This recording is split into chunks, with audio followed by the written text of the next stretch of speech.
Where I live, it hit 3-digit Fahrenheit, and my thermostat stopped working, causing my AC to stop working. Why? Because of 2 corroded batteries. When we become Christians, we discover that we have a purpose. But if we allow corrosion to happen to our soul, that can make us become useless for God's kingdom, useless and dysfunctional. And today's video is going to look at one of the most insidious causes of soul corrosion. Hi there, friend. Welcome back to UBU for One. And if this is your first time to the channel, my name's Karina Turner, and this is where you are reminded that you are undeniably beloved, uniquely for one God and His kingdom.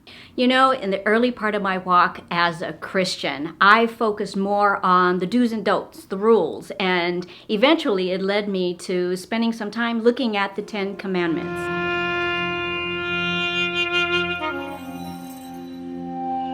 And as I looked at that list, you know, you end up looking at coveting. How did that make the list? Like, I get honoring your mother and father. I get not murdering people. I get not stealing, committing adultery, lying. I mean, I get all that. But coveting? Like, what's up with that? So I went to people who were much wiser and better read than I was and asked them about that, because I really wasn't sure what the significance or importance of it. I didn't really spend the mental energy really thinking about what it means to covet. The consensus was a discontentment with God, having a lack of gratitude for all that He's already given me, and expecting even more, or questioning God's goodness for me personally and my life, which really kind of reflects what caused Adam and Eve to eat of the tree of knowledge of good and evil, because they thought God was holding back on them. You know, that answer satisfied me for quite some time and thought that was enough. But recently, I realized there's just a little bit more to it. I started to take the time to haga, to meditate, to chew on, to find that and seek out, you know, coveting. And I realized there was more, in the sense that if we desire something that badly, to what end would we go to have it? To what end would we go to have someone else's spouse? To what end would we go to take someone out of our lives?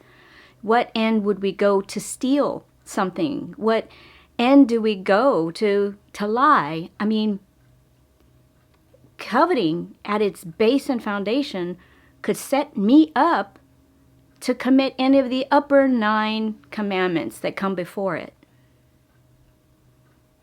Wow.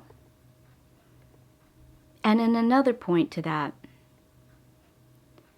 when you stew a little too much on a desire that is, I guess you could say, unfulfilled or out of reach, you can start seeds of bitterness and resentment. And boy, that can really mess with your heart. That can get you down the road to depression, hatred, self-hatred, and your life can become miserable. It can take you to a dark place.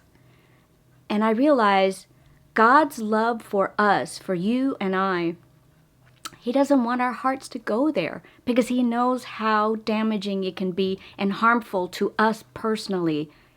To want and covet, to desire so much to the point that it makes our souls sick. That's the love of God. He's a good God, and He wants good things for us. And to spend our time and energy going after things that maybe they're not meant for us, it doesn't mean we're less than. It doesn't mean that God loves us less, or it doesn't mean less. It simply means God has something different.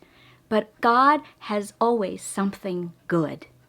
And that's where the faith is. The faith is trusting that God does have good for you and for me. Jesus said in the scriptures that He came to set the captives free, free from oppression. Depression itself is a type of oppression, an oppression over your soul and spirit. Bitterness is another form of oppression and bondage. He came to set us free so that we may have life and have it to the full. And it has nothing to do with possessions. It has to do with a relationship with God Himself and the relationship with others around us. Because at the end of our lives, what's going to matter most are the ones that we love dearly that we leave behind. Friend, thank you so much for joining us this week. And if you liked anything we shared, hit the like button. Otherwise, we will see you again soon. Take care and God bless.